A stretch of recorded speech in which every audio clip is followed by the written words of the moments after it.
From the Times and the Sunday Times, this is the story on Sunday. I'm Manveen Rana.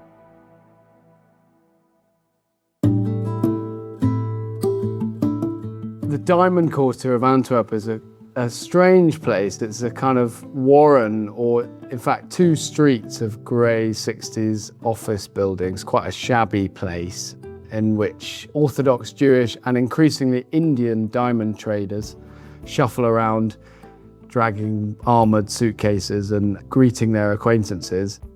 The Times writer Richard Ashton has been lifting the lid on the normally rather secretive diamond industry. Where better to start than Antwerp in Belgium, where diamonds from around the world are brought to be cut and sold. You walk around and you see discounts of up to minus 50% on the windows of jewellery shops all over the place. The price of a natural diamond is about 2/3 what it was 3 years ago. The talk on the streets is of a crisis. In Antwerp, it's clear that all is not well. I met one guy, Michael Golan, who works in his father's jewellery shop in the quarter, and he was sitting there looking at his phone, no customers to be seen, and he told me that they basically make half what they used to. Before, diamond was a diamond. It was a dream of every woman. Today it's like, let's buy a Hermes bag. But it's not just demand for Hermes bags that has got the industry in a tailspin. The sharp decline in demand that's hitting Antwerp's dealers and jewellers is also having an impact far beyond Europe. What does it mean for a country like Botswana, whose whole economy relies on diamond mining? The story today, why diamonds may not be forever.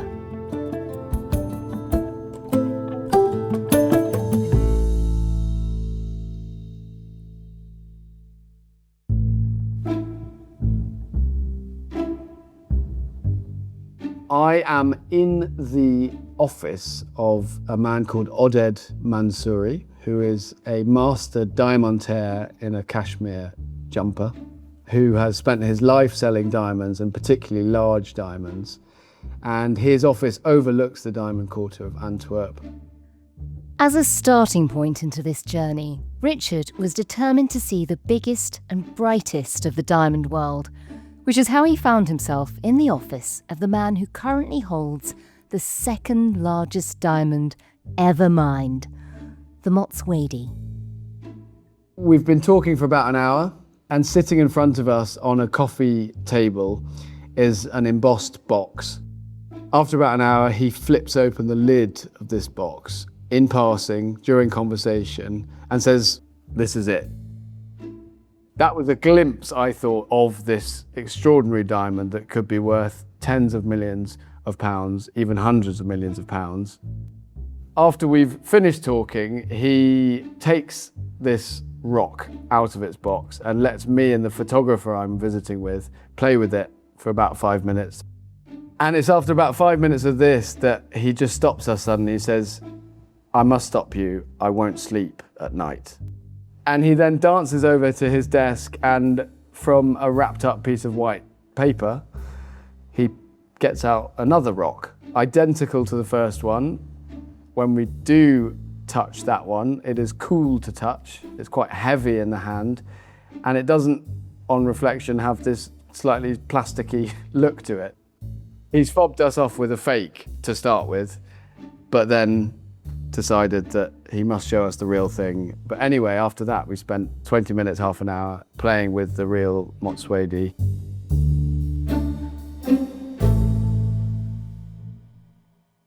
Just describe what it's like to hold what is in effect the largest existing diamond in the world. Before diamonds are polished and cut, they don't glisten. They're not brilliant in the way that we know them. So you're touching this rough rock. There are some kind of colorings, yellowish, brownish colorings on it. And it is translucent. You can see part way through the stone. So yeah, it was a bizarre moment to be standing in this office, holding this thing. I came away from the experience with a bit of the sense of the mystique that is built around diamonds and has persuaded so many of us for so long to part with our money. And Richard, this man you're meeting, the one who's allowing you to hold the real thing, the cashmere-wearing diamond expert, what does he tell you about the state of the industry at the moment? How is he finding things? What does he say about its future? So he says there is a problem in the diamond industry, which is that it's not transparent. You or I, the consumer who goes into a jewellery shop and wants to buy a diamond engagement ring, does not know how that diamond came to that shop. There are dozens, sometimes hundreds of middlemen that are between the jewellery shop and the mine where that diamond came from. And Oded Mansouri, he has made it his task to try and transform the diamond industry so that diamonds are a traceable commodity even, so that they can be traded like gold. He thinks a huge part of the reason why the price of diamonds has fallen is this lack of trust. You go on a plane and you sit next to someone, you don't really want to say that you're in diamonds. I always say I'm implementing tech solutions into supply chains, because God forbid if they think that I'm in diamonds, then I'm part of the dirt that is the conceptual dirt. Diamond dealers have a terrible reputation as kind of grubby backroom dealers passing envelopes between themselves, and blood diamonds are still a huge issue in people's consciousness. We're all worried about buying a diamond that has come from a conflict situation that has caused the exploitation of people. And Oded Mansouri, he wants to use blockchain technology and a very close form of tracing so that consumers know what they're getting, so that dealers cannot lie, and so that everyone in his industry benefits. He's created these very advanced boxes that all the rough diamonds that his company treat, because it's a dealership but also a cutting workshop, they're all in specific boxes. Each worker in the workshop has to put their thumb on a box in order to open that box. He knows where all his diamonds are, and that's why he liked to make a big show about his lack of anxiety about us touching the Motswedi and playing with it, because he's trying to show that the technology is backing all of this up. I mean, it is really interesting to think about blockchain and technologies like that because, I mean, I spent a bit of time investigating diamond mines and some of those dangers of blood diamonds. And once a diamond is cut, it's almost impossible to know where it's come from. Now, it's even more confusing because not only do you have those natural diamonds that are being cut in places like Antwerp, you have what many in the industry would call fake diamonds. You have lab-grown diamonds. How is that changing the industry? Just tell us a bit about them. I mean, how real are they? They are real in every way. The only way you can distinguish a lab-grown diamond from a natural diamond is by spectroscopy, it's called. In one technique, you shine a laser on a rock. It comes out the other side with particular wavelengths at whose signatures you can use to detect imperfections in the diamond. Natural diamonds have different imperfections to lab-grown diamonds. Lab-grown diamonds may have pieces of silicon and other materials that come from the machines they're made in, whereas natural diamonds can have nitrogen and other elements in them. So if someone's wearing a lab-grown diamond, to the naked eye, even an expert could never tell the difference. They last just as long, they are just as brilliant, and they open up the possibility for manufacturers of making very clear, very perfect, as it were, diamonds. The natural diamond industry has always tried to sell to us this idea that the more you spend, the more perfect, the clearer, more colourless your diamond can be. You can do that in a few days.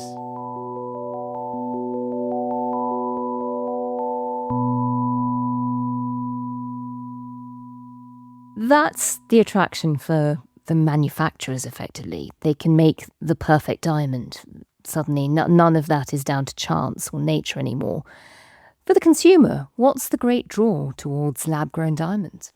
It's the price. And the price is falling all the time of lab-grown diamonds. You can now get a lab-grown diamond for about an 80 to 90% discount compared to a natural diamond. One Dutch clothing chain, Zeeman, which is a bit like Primark in the Netherlands, released a lab-grown diamond pendant last September, and they put it on sale at €29.99. Sold out very quickly. Shows that if they want to, manufacturers and retailers of these diamonds can basically make them worthless. And that's what natural diamond dealers and miners want to tell us, is that over time, if you buy a lab-grown diamond, it will lose its value, and in another 5 years, they won't be worth anything at all, effectively. Does that have an impact on the cost of natural diamonds too? If suddenly you can buy a diamond which is almost identical for almost nothing, do you still fork out for the real thing? This is exactly what's happening. Price of natural diamonds is about 2/3 what it was 3 years ago. The industry believes that the main reason for this is lab-grown diamonds. They've been made for a number of decades, but they only became competitive and they were only mass-produced from about 10 years ago. And absolutely, that means friends and family, acquaintances, when they're making that decision, they want, for whatever moment in their life, whatever occasion, they want a diamond. It's very hard for the natural diamond industry to persuade consumers that they should spend more to have something that they can have for cheaper, and no one's going to tell the difference. That's a very difficult argument to make, and that is where they are now. They're trying to make new arguments and come up with new stories to tell about diamonds to try and change the conversation, because at the moment it doesn't look good at all for the natural diamond industry. De Beers, the world's leading diamond mining company, has cut its production. It is currently for sale, De Beers. No one has bought it in over 2 years. It is absolutely an unprecedented crisis for this industry. You've spoken to many people across the industry, from the people who cut the diamonds and sell them in Antwerp to the people at the heart of mining, including De Beers. How worried are they? I think they'll try and put a brave face on it, and they do to me, but they are seriously worried. And I think you can detect that in how they're doing things they never did before. De Beers itself launched a range of lab-grown diamonds, which it removed after a couple of years. David Johnson, who's the head of strategic communications at De Beers, told me, we're not anti-lab-grown diamonds, we're anti-natural diamonds. I'd say De Beers is anti-natural diamond messaging. So It's frustrating in De Beers when you do a lot of work. You see the value that the business generates in diamond producing countries, but the received wisdom is that natural diamonds are blood diamonds, they're nasty, they're not doing anything. There's probably forced labour, bonded labour, child labour, torture. And frankly, it's frustrating that a number of lab-grown diamond companies would push promotional messages that seem at best misguided or sort of not well informed, and at worst kind of just extremely deleterious to the sort of the genuinely beneficial work that a lot of diamond producing countries do, and a lot of diamond governments are really, really focused on. De Beers is also making a huge thing of selling the notion that if you buy a natural diamond, you have something that was formed in the earth millions, sometimes billions of years ago, a unique thing. So, as I was saying, they've spent decades trying to persuade us to buy the most perfect, the most almost artificial looking diamond. And now they're saying each one is unique. They have character. This is a special thing that you can pass down generations and has come to you from millions of years of the Earth's history. And they're also trying to promote what they're calling desert diamonds, so yellowish brown ones. Previously, the more colour in a diamond, the less value it was perceived to have. And, those brownish diamonds down the scale, because there's a scale of colour that diamond dealers and jewellers use. Right down the bottom of the scale, those brownish ones were almost an afterthought. Who would buy them? And now they're promoting them as desert diamonds, these things with this beautiful, sandy colour. They're also spending a huge amount of money. They're spending about 1% of their, I think it's revenues, supporting an organisation set up by the industry called the Natural Diamond Council, which has hired actors like Lupita Nyong'o and Lily James to promote natural diamonds. Lily James has been to Botswana, the world's biggest producer, to go and look at the industry and look what it does for a country like Botswana. Everyone you talk to agrees that this is a crisis that this industry hasn't seen before.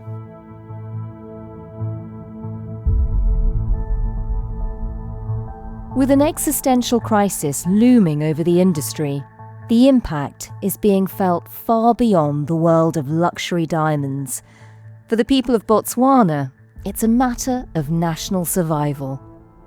In a country where half of government revenue comes from mining diamonds, what happens when the world stops buying?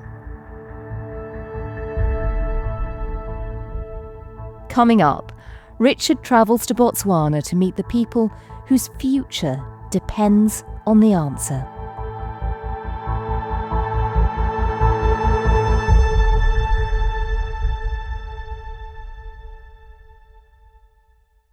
Richard, you've been describing the decline in the natural diamond market. One of the reasons for that, I suppose, is because people think lab-grown diamonds are ethically easier to buy. You don't have to worry about blood diamonds or exactly how the diamonds were extracted or whether they were from Russia or whether they've passed through the hands of people you may not want to be associated with. So in some ways you can see why there's a market for that. But you went to Botswana to see a part of the diamond industry where it really does do a lot for the people of Botswana. It does a lot for the people around the mine. Tell us about that. Where did you go and what was it like?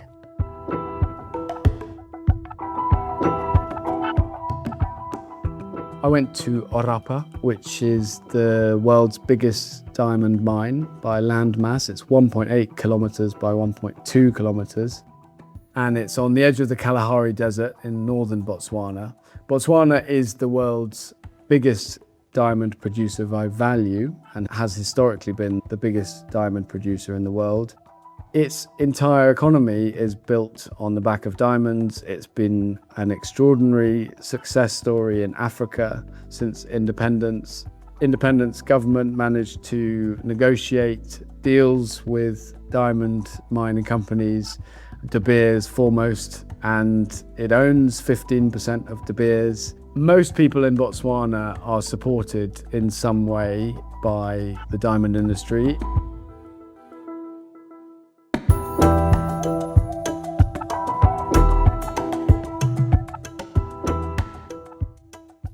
Even though it only employs about 10,000 people in the country, the population is about 2.6 million. But in a good year, half of the government's revenue comes from its diamond income. The government spends more of its GDP on education than Sweden. There is a universal public health service. Lots of Botswana people go to university at Western elite universities like Trinity College Dublin on government scholarships. And this is all on the back of diamonds. And a lot of that success comes down to that negotiation the government did with De Beers when diamonds were found. And what came out of that? I mean, just tell us a bit about Debswana. Debswana is a joint venture between De Beers and the government of Botswana. So it's a 50-50 joint venture, and Debswana is the company that operates the mines like Orapa. And it has been absolutely central to Botswana's economic development. It's one of the country's biggest employers, but as I say, not that many people work in diamonds, but it has done a lot to fund schools, hospitals. The political elite of Botswana like to call themselves diamond babies because in some way they've all grown up as part of this system. Benefited. Yeah, benefited, and if you grow up in Botswana, one of the main companies you want to work for is Botswana. There's no doubt. That's incredible. While you were at the Orapa mine, you actually spoke to some of the people who do work for Botswana. Tell us about that. I met one woman called Kesikofetse Bumo Motswaiso, who is a mining engineer at Orapa.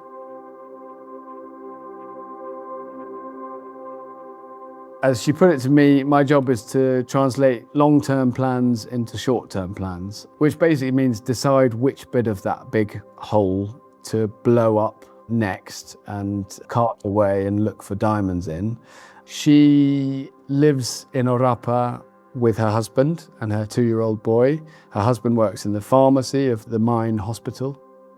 Her sense of pride in her career was palpable, absolutely. The sense that she believes she's doing something important for her country, for her people. I mean, she was, in a sense, the prime example of what diamonds have done to a country like Botswana. When she went to university, the government paid her tuition fees and her living expenses by grants.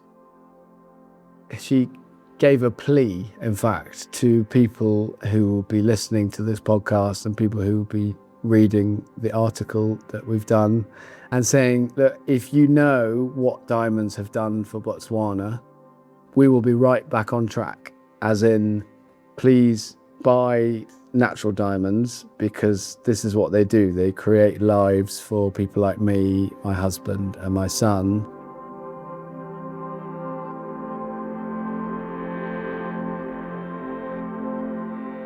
She said her son, when he grows up, he may not be able to work in the diamond sector. She doesn't know. She hopes that that will be a possibility.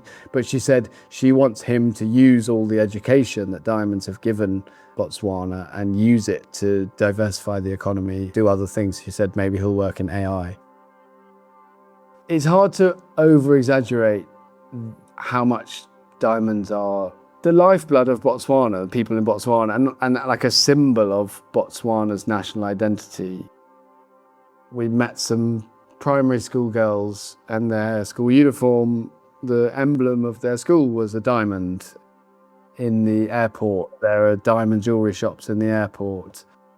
Everyone in some way is connected to diamonds. I mean, it was one of the poorest countries in Africa on independence. The whole country is wondering, were the last 60 years a blip? Are we going to go back to being poor?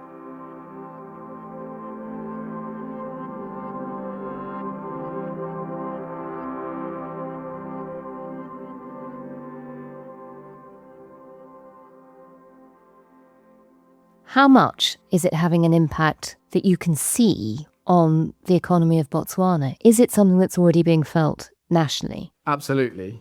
The same party had run Botswana since independence until 2024, when voters kicked them out. They surprised even themselves. I don't think many people in Botswana saw that coming. And the new president, Doko, he quite quickly afterwards declared a public health emergency amid medicine shortages, which threatened to undermine what had been one of the most successful campaigns against HIV in Africa. Public debt has grown, inflation is on the up. Going around Gaborone, which is the capital city, there are lots of empty office premises. Botswana people, as they're called, love to talk about how good the roads are in the country, yet potholes have started appearing. In one quite grim sign of the times, the managers of the restaurant on the rooftop of the tallest building in Gaborone have erected a glass barrier after a series of apparent suicides. There is a feeling in the country of kind of fear. A kind of end of days feeling. It's strange. And that is why people are so desperate to make sure that the diamond industry doesn't collapse. Botswana's done so well out of the diamond industry, but I mean, is there a plan B for the government? Is there another source of revenue if it does keep plummeting? Lots of people there will tell you the government has talked, and the previous government and now this government has talked a lot about diversifying the economy, about growing other sectors for a long time without doing much. It does seem that now push has come to shove. This new government, Duma Boko's government, has realised that this is absolutely a must-do now. He announced plans to mine other minerals in Botswana. That's interesting because it's something they could do with all their expertise that they have. He wants to develop the technology sectors, and he's also talked a lot about developing tourism. Botswana has wildlife tourism, luxury lodges. They want more of those, and he's talked about developing the tech industries. All of that will take time and will need investment, so you can see why they're up against a moment of real crisis. Richard, for you, you've spent so long now tracking the journey of the entire diamond industry, from mine to Antwerp and the place where they're cut and sold. From everything that you've seen and everyone you've spoken to, what will be your lasting impression? What's really stayed with you? Where is the diamond market going? Will we still buy natural diamonds? Will we all buy lab-grown diamonds? Will we buy no shiny diamond-looking stones at all? Taylor Swift received from her fiancé Travis Kelce a roughly 8-carat repurposed diamond, so an antique mined diamond, as for her engagement ring last year. That actually pushed up the stock price of Signet, the American jewelry giant, even though Signet doesn't sell antique diamonds. There are so many different trends going on in the diamond world. So many of our consumer industries are fragmenting. It was fascinating to learn that analysts are saying the diamond market is becoming K-shaped.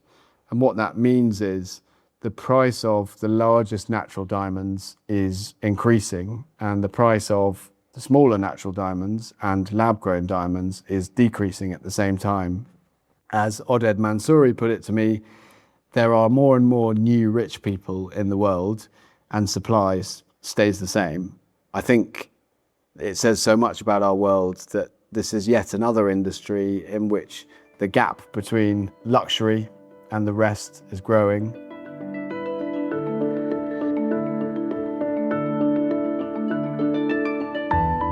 And for you, having seen all of that, if you were going out tomorrow to buy an engagement ring, what would you go for? Well, it's funny you say that, because I did actually come back from Botswana with a diamond in my bag.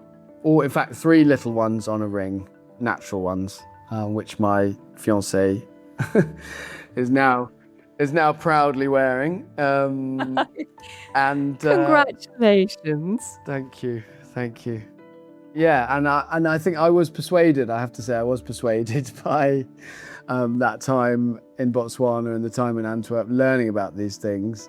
If I was doing it again with everything I've since learned and all my reflections, I think the antique ones are cool. I think it's silly that antique diamonds, we have basically said they don't have as much value as ones that have just been mined, even if there's nothing different about them. Why not enjoy old ones rather than always looking for the new?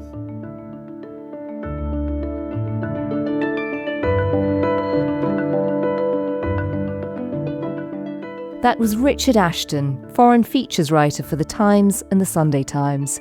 You can read his amazing piece in The Times magazine this weekend, or online at thetimes.com. Just search for Between a Rock and a Hard Place. That's it for today. The producer and sound designer was Dave Creasy. The executive producer was Sophie McNulty. And we'll be back, as usual, tomorrow.